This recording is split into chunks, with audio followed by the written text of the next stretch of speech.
Hey, and welcome back to Let's Talk Social, the podcast where we tackle the big questions in marketing, one hashtag at a time. I'm Rich Hake, and today we're diving into a trend that's buzzing in the marketing world, micro-influencers. Now, it's been around for a while, and you might be wondering, are micro-influencers going to be a big thing in 2025? Spoiler alert, the answer is looking like a solid yes, but why?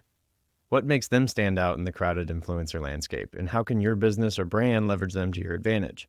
Stick around because we're breaking it all down. First, let's define micro-influencers. These are social media creators with smaller, more niche followings, typically ranging from 10,000 to 100,000 followers. They're not the mega stars with millions of fans, but they have something even more powerful: engagement. Unlike celebrity influencers, micro-influencers tend to have a more personal connection with their audience. Their followers trust them, look up to them, and most importantly, pay attention to what they recommend. Think of it this way. A Kardashian might sell you a product because of star power, but your favorite micro fitness influencer, they're like a friend who's done the legwork and found the perfect protein shake. It's a whole different vibe. So what's making micro influencers the darlings of 2025? There are a few key reasons. First, authenticity is king. Consumers are savvier than ever. They can spot an overly polished, inauthentic post from a mile away. Micro influencers bring a sense of realness and relatability that big name influencers sometimes can lack. A study by Influencer Marketing Hub showed that micro-influencers have engagement rates up to 60% higher than macro-influencers. That's because their followers see them as genuine, not just another ad machine. Second is niche audiences' big impact. Micro-influencers excel at targeting specific niches. Whether it's vegan skincare, minimalist travel, or retro gaming, they speak directly to communities that share their passions. For marketers, this means laser-focused access to potential customers who already care about what you're selling. Third is core effectiveness. Let's talk budgets. Partnering with a micro-influencer is often more affordable than hiring a macro-influencer or celebrity. For small businesses, this opens the door to influencer marketing without draining the bank account. It allows for balling on a budget. And fourth is the algorithm loves them. With platforms like Instagram, TikTok, and YouTube leaning heavily on engagement metrics, micro-influencers are algorithm friendly. Their smaller but active audiences help push their content further, organically reaching more people. Let's take a quick look at the broader trends fueling the rise of micro-influencers. The days of mass advertising on a single platform are waning, with users spreading their attention across TikTok, Instagram Reels, Pinterest, and even BeReal. Brands need influencers who can adapt to multiple spaces, and micro-influencers are absolute pros at this. As AI becomes more accessible, they're helping brands identify micro-influencers whose audiences align perfectly with their goals. It's like matchmaking, but for marketing. It's Tinder on Facebook. Micro-influencers create content that feels native and personal, often blurring the line between influencer posts and user-generated content. This makes their recommendations feel less like ads and more like genuine endorsements. If you're thinking of jumping on the micro-influencer bandwagon, here's how you can get started. First, define your goals. What are you trying to achieve? Is it more sales, brand awareness, new followers?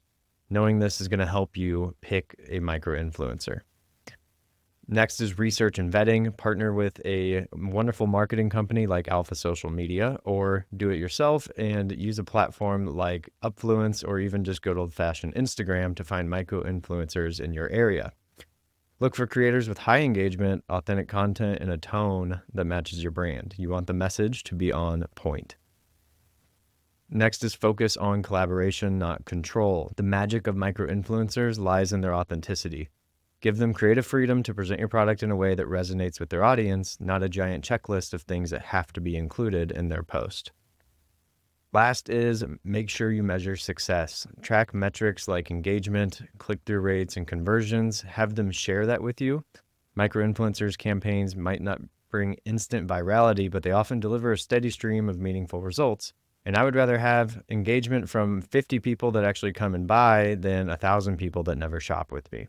Are micro-influencers going to be a big thing in 2025? The signs all point to yes. They're authentic, relatable, and offer brands a way to connect with audiences in a way that feels genuine and impactful. If you haven't considered micro-influencer marketing yet, now's the time to start. Whether you're a small business or an established brand, these creators might just be your secret weapon in your arsenal for the coming year. And that is all for today's episode for Let's Talk Social. Thanks for tuning in. If you enjoyed this episode, don't forget to subscribe, leave a review, and share it with a friend or a micro influencer that you follow. Until next time, keep it social. Hey, and welcome back to the post-show notes, 5-10 minutes where we just talk casually about what I just had a podcast episode on. And this one's interesting to me just because micro-influencers are, at least for those of us who like avidly use social media, it's something everyone wants to be, but no one's willing to put in the work to do it.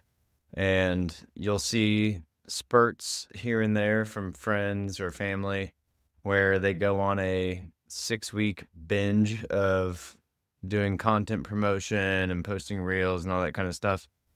And then naturally it dies down and goes away and whatever. So like they don't have the gumption to stick with it. And it's because there's no immediate gratification, which is what social media is so very much built on. And I was joking with myself earlier today, but I was like, social media might as well just be called selfish media, because it's like, if you think about why people post things, there's excuses to this. Giving a family photo to like tagging friends and family in a picture and putting that on Facebook and just trying to share the memories with other family members that are out of town and that kind of thing. And I agree with that. I think that's all genuine.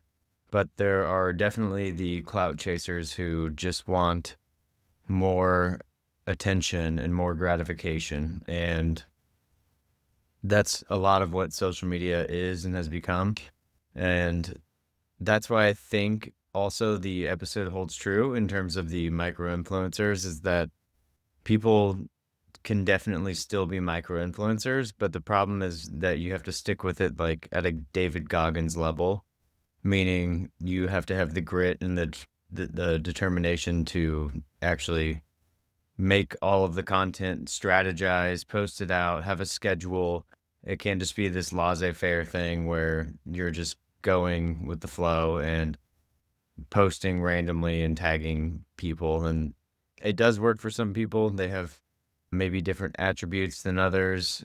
Maybe it's beauty, maybe it's the location they're in, maybe it's I guess it would be a demographic, but you get what I'm saying. It's not equally split across the board with how that works, but for the most part, just like anything else, if you don't have a plan and you don't have a path to walk down, you're not going to know which steps to take.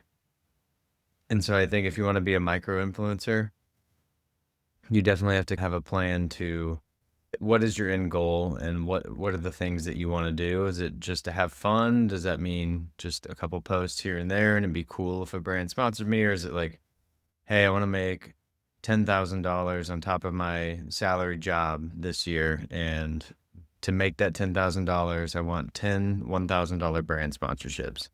And if you're the business person, it's the same thing. Hey, how many people do we want to reach this year? Or how many micro influencers do we want, or how many markets do we want to tap into?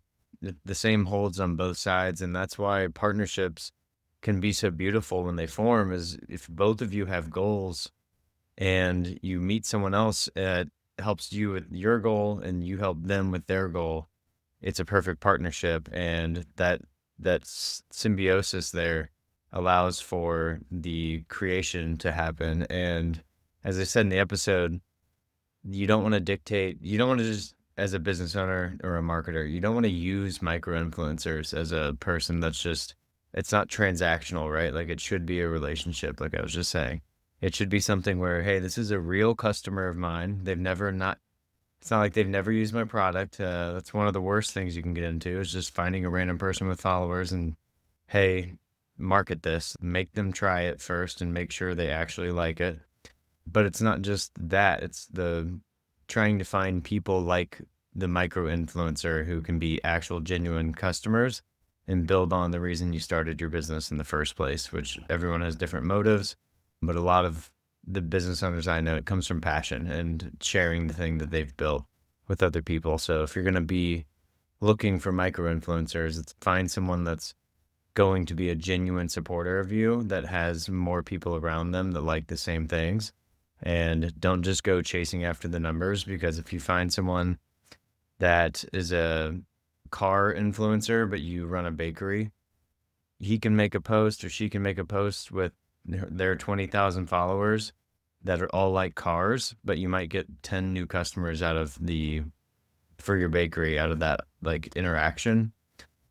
Versus, I think this is obvious. Like, I think everyone knows where I'm going with this, so I'll just stop there. But it needs to be planned and strategic is what I'm getting at. There's another one of my rants, a little bit shorter this episode. We have a lot of good episodes in the hopper, especially if you haven't listened to the other ones. We appreciate your support. Please go like, subscribe, follow, comment, do all the things. You know what to do everywhere. It does genuinely help us. We really appreciate any engagement you're willing to give. Have a great day. Thanks.